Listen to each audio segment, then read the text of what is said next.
What if you are not broke because you failed, but because you were never meant to win in the first place? Look at your life honestly. You went to school, you followed the rules, you work hard, you pay your taxes, you do everything you were told to do, and still, somehow, the finish line keeps moving. You are not starving, you are not sleeping on the street, you are doing just fine. And that, right there, is the real trap. Because total failure would force you to fight back, while comfort simply tucks you in and whispers to wait for a someday that never arrives. 500 years ago, Niccolo Machiavelli wrote that the lion cannot protect himself from traps, and the fox cannot defend himself from wolves. One must be a fox to recognize the traps. So, today, you are going to learn to see the world through the eyes of the fox.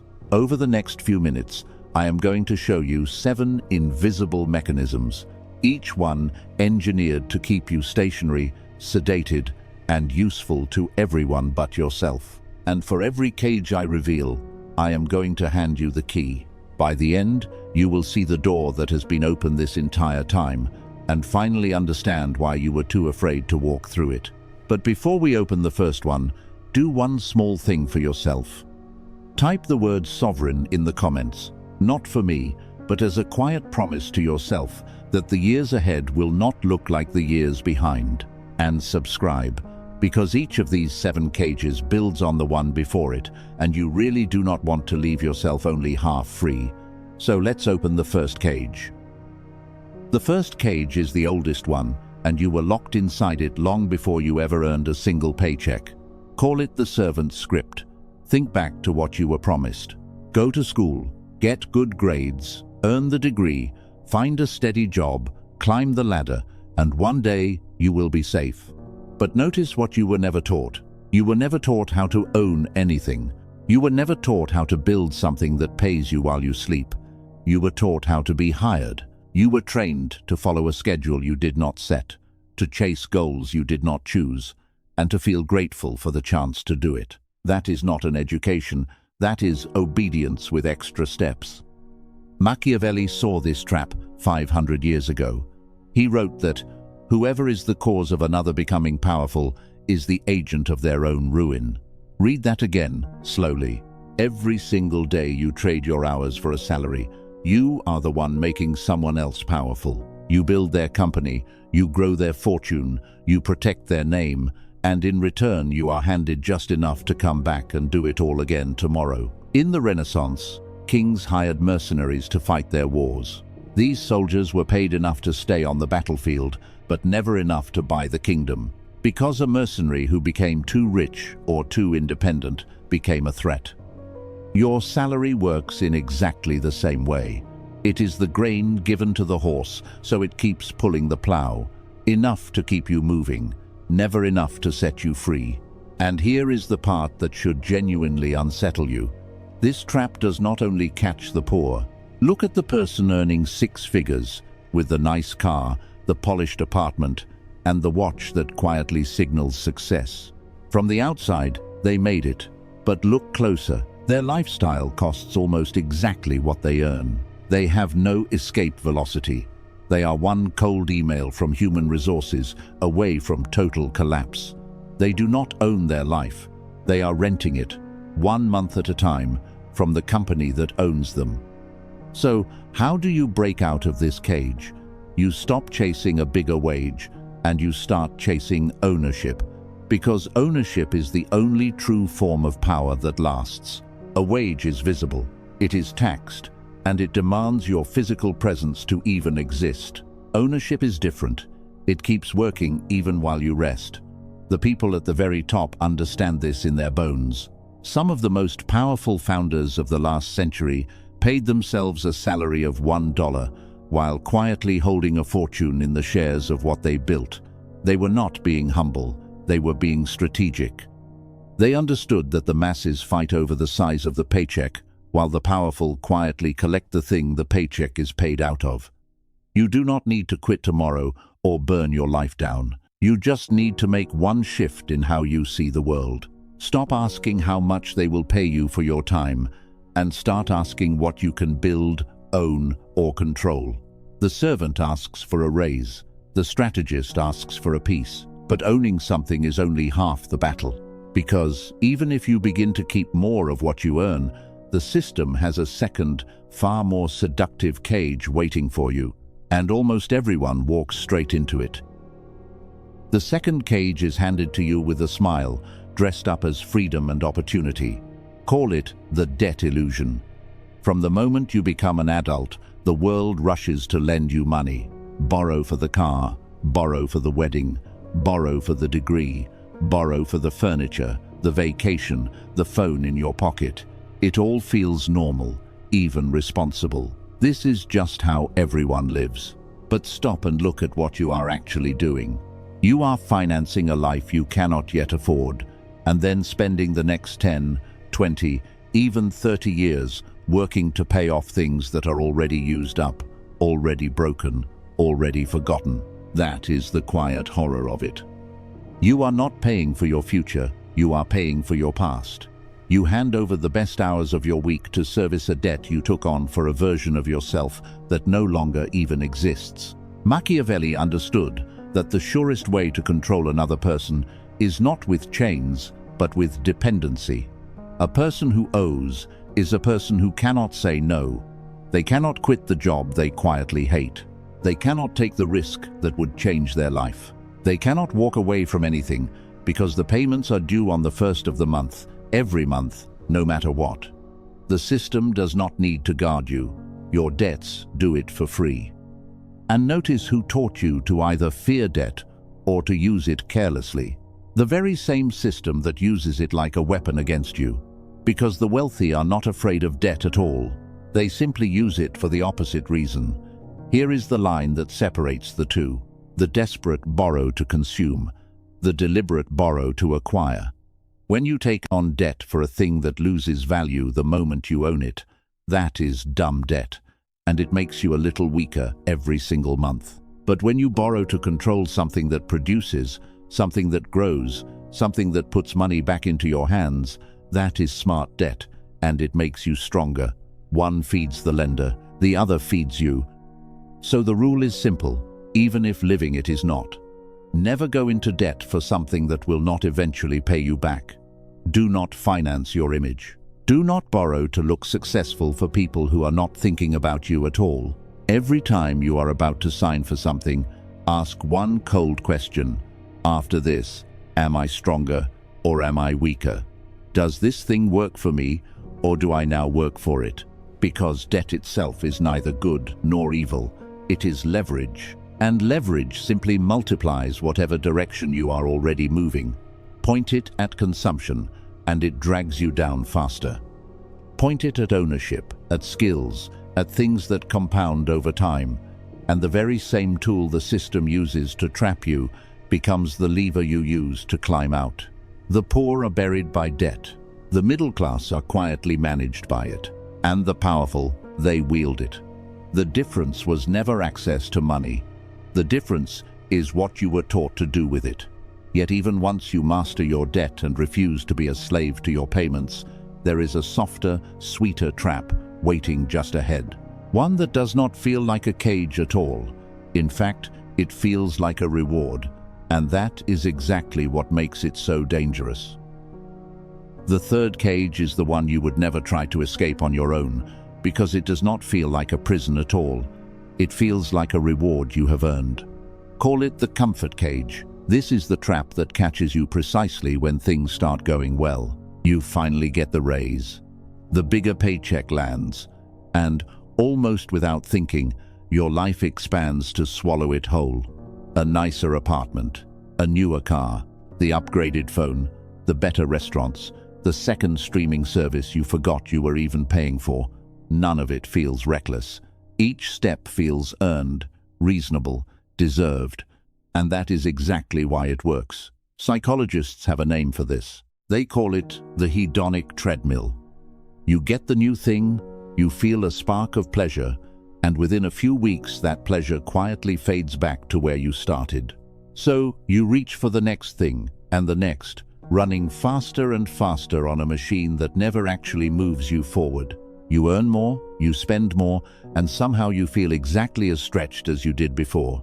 You are running hard and standing perfectly still. Now ask yourself a dangerous question. Who benefits from keeping you on that treadmill? 2,000 years ago, the Roman emperors discovered that you do not need to oppress a population that is comfortable and entertained. You simply give them bread and circuses.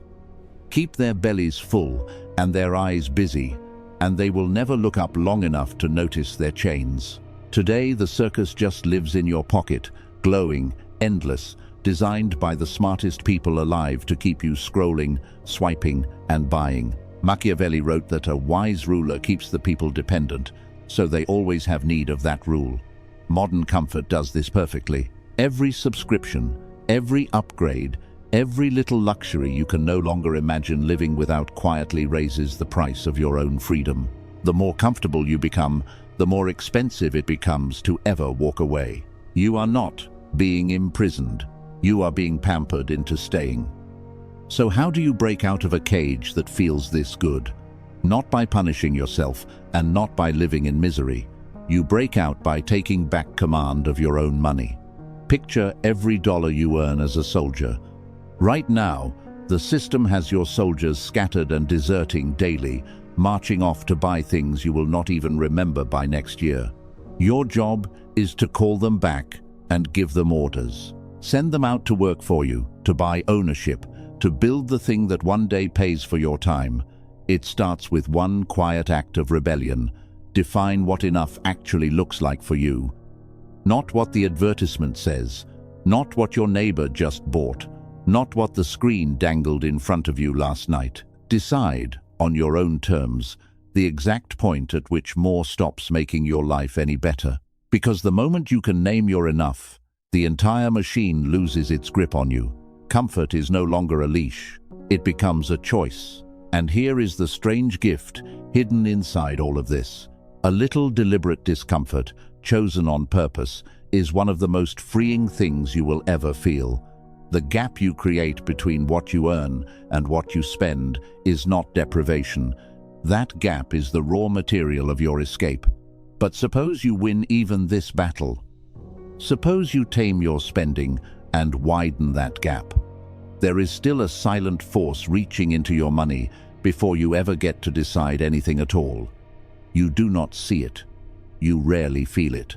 And it may be costing you more than every cage so far combined. The fourth cage is the most invisible of all, because you are robbed without ever seeing a thief, and you never once hear the lock turn. This one is the silent tax. Most people picture theft as something loud and obvious. A break-in, a stolen wallet, a number that suddenly vanishes from an account.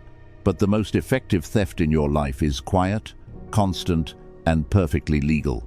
It works in two directions at once, and together they bleed you for decades while you barely notice a thing. The first direction is inflation. You were taught that saving money is the responsible, virtuous thing to do, so you tuck it away and you feel safe. But money sitting still does not stay still in value. Every year, quietly, the price of everything creeps upward, and the cash you worked so hard to save buys a little less than it did the year before. You did not lose a single dollar on paper, yet the purchasing power, the real life those dollars could actually buy, is slowly evaporating right there in your hand. The diligent saver is not being protected. The diligent saver is being slowly, politely robbed. The second direction is the one almost nobody likes to talk about. For most people, the single largest expense of their entire life is not their home, their car, or their education. It is the portion of their earnings taken before they ever get to make a single choice with it. You see a number on the offer letter, but you never truly hold that number. It is reduced before it ever reaches your hands. Now here is the part the system would prefer you never sit with. The rules are not the same for everyone, and that is not some grand conspiracy. It is simply the design. The way you earn, by trading your hours for a wage, is treated one way. The way the wealthy grow, by holding things that appreciate and produce, is treated another way entirely. The game quietly rewards the owner and quietly drains the worker. And almost no one ever explains that difference to you, because the difference is the whole point. Machiavelli understood the psychology of this perfectly. He wrote that a ruler must avoid being hated above all else, and that people will forgive almost anything faster than they forgive losing what is theirs. So a clever system never takes your wealth in one dramatic stroke that would make you furious. It takes it gradually, in tiny slices, a little through rising prices, a little before your paycheck even lands, so slowly and so smoothly that you never feel robbed enough to revolt. So how do you escape a thief you cannot see? You stop fighting the rules, and you start learning which game you are actually playing. The point is not to break anything. The point is to understand, clearly and without flinching, that wealth built through ownership is treated differently than wealth earned through labor, and then to move yourself, step by step, toward the side that the rules were written to reward. That means you no longer let your future sit as idle cash, slowly melting under inflation. You move it into things that grow at least as fast as the world grows more expensive. You stop thinking only like an earner, who is taxed and eroded at every turn, and you begin thinking like an owner, who lets time and assets quietly work in their favor instead of against them. The worker hands over their slice and never questions it. The owner studies the board and quietly chooses a better square to stand on. Yet even once you protect every dollar from inflation and master the rules of this game, there is one resource the system quietly steals that you can never, ever earn back. No interest will return it. No raise will ever refund it. And you are losing it right now, in this very moment, as we speak. The fifth cage is the cruelest one of all, because the price it charges can never be refunded. Call it the stolen hours. Everything we have talked about so far, the wages, the debt, the comfort, the silent tax, all of it has been about money. And money, for all its power, has one forgiving quality. You can always make more of it. Lose a fortune, and with enough effort, you can build another one. But there is one currency you are spending every single second that you can never, ever earn back: your time. Stop and feel the weight of that for a moment. The hours you traded away last week are gone. Not invested, not saved, simply gone. You sold a piece of your one and only life, and you are never getting it back. And yet most people guard their money obsessively while spending their hours as if the supply were infinite. It is not. It is the most limited resource you will ever hold, and it is quietly leaking away as you sit here. This is the trap the system depends on most, because it dressed the trap up as a virtue and gave it a name. They call it retirement. The deal sounds reasonable, almost generous. Give us your strongest, sharpest, most vibrant decades. Give us your 20s, your 30s, your 40s, your 50s. Trade away the years when your body is strong and your energy is high, and in return, somewhere near the far end of your life, we will hand a small fraction of your freedom back to you. Think about how strange that bargain truly is. You hand over the spring and the summer of your life, and you are promised an uncertain slice of winter in return. You defer every dream to a someday that may arrive exhausted or sick, or that may never arrive at all. There is an old warning that haunts this trap. So many people quietly die at 30 and are not buried until 80. They stop truly living long before they ever stop breathing, going through the motions, waiting for a freedom that stays forever just over the horizon. Machiavelli warned that time sweeps everything forward with it, and that delay rarely works in your favor. It only hands the advantage to whatever is already moving against you. So, every year you postpone, actually living is not neutral. It is a year quietly surrendered to the cage. So how do you break out of a trap built from your own hours? You make one fundamental shift. You stop treating time as the thing you sell, and you start treating it as the thing you are buying back. This is the secret the wealthy truly understand. Their goal was never simply to own more things. Their goal was to own their hours, to reach the point where their money works while they rest, so their time finally belongs to them again.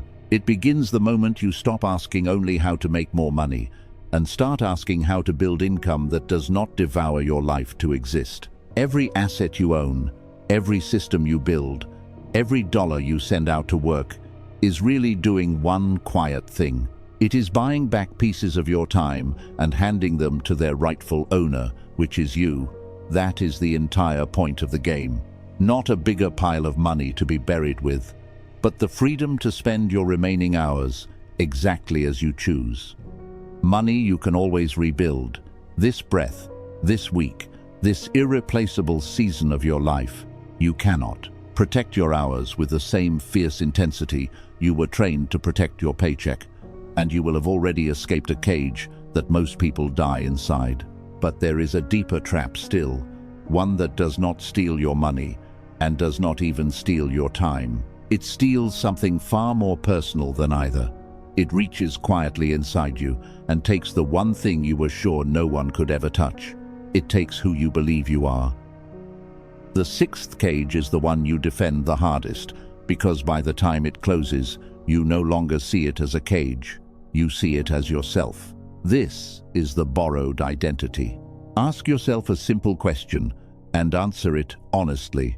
Who are you without your job title? Strip away the role on your business card, the company name you stand behind, the salary, the car, the labels other people use to introduce you at a party. Who is left?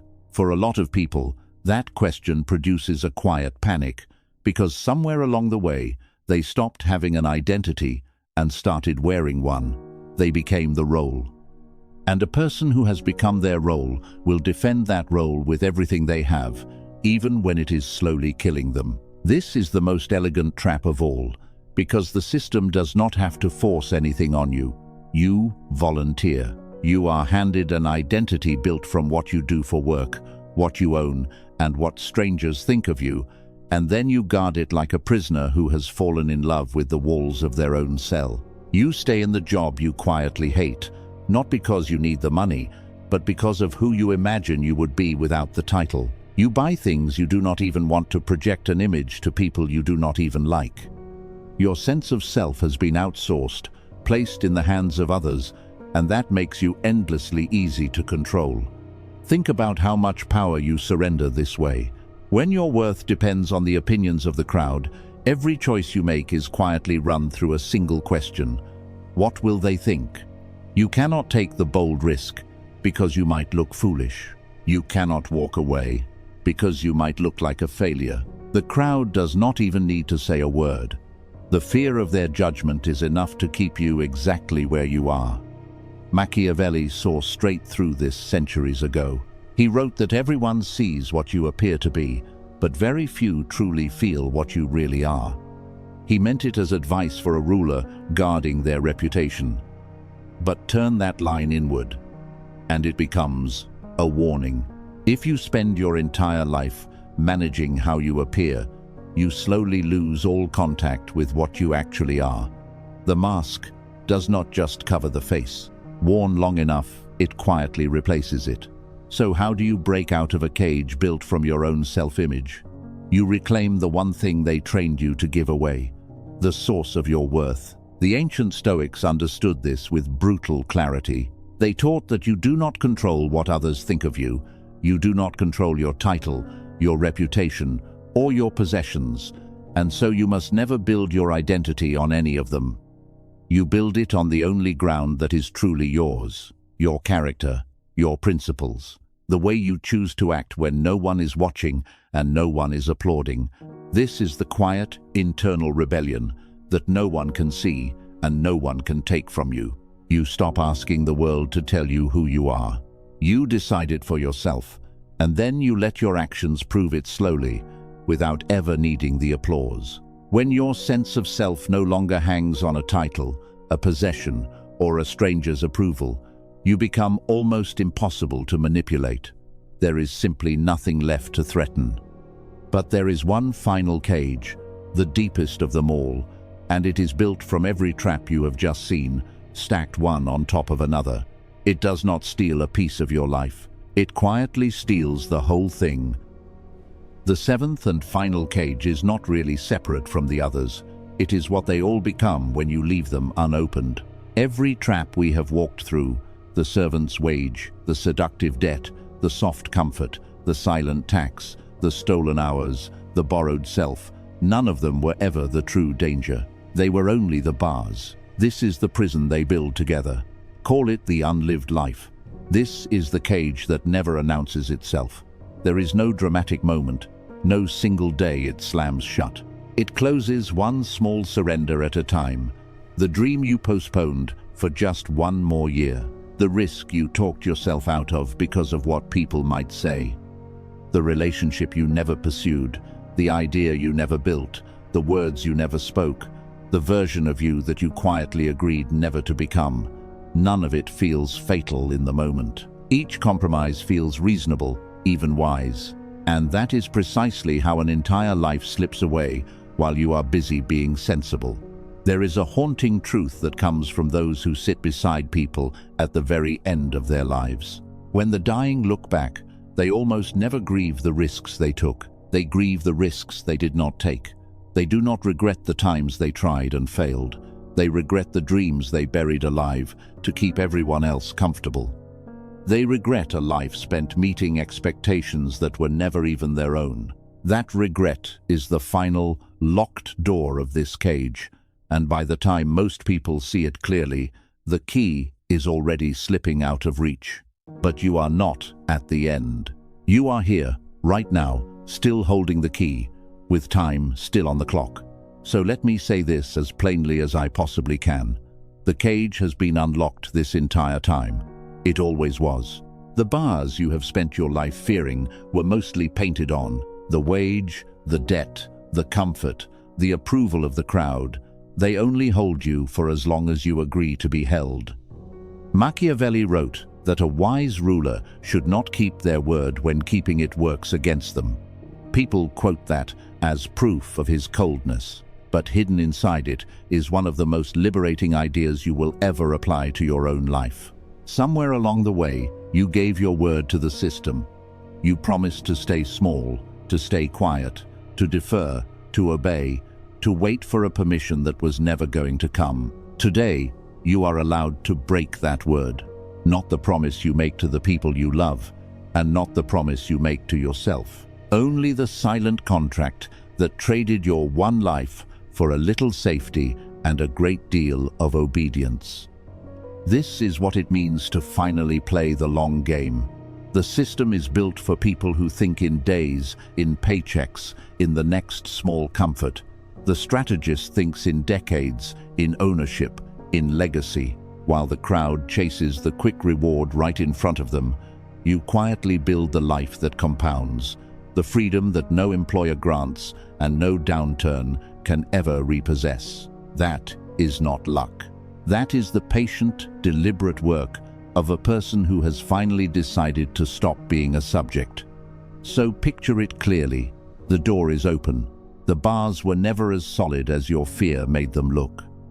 And the only thing standing between the life you are living and the life you were truly capable of is the decision to walk through it. Most people will stand at that open door for their entire lives and never once take the step. The only question left is the one that quietly decides everything.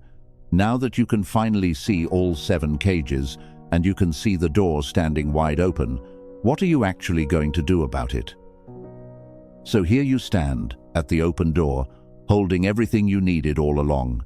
You can see the 7 cages now, the wage that keeps you obedient, the debt that keeps you compliant, the comfort that keeps you sedated, the silent tax that quietly drains you, the stolen hours you can never buy back, the borrowed identity you mistook for yourself, and the unlived life that waits at the end of all the others.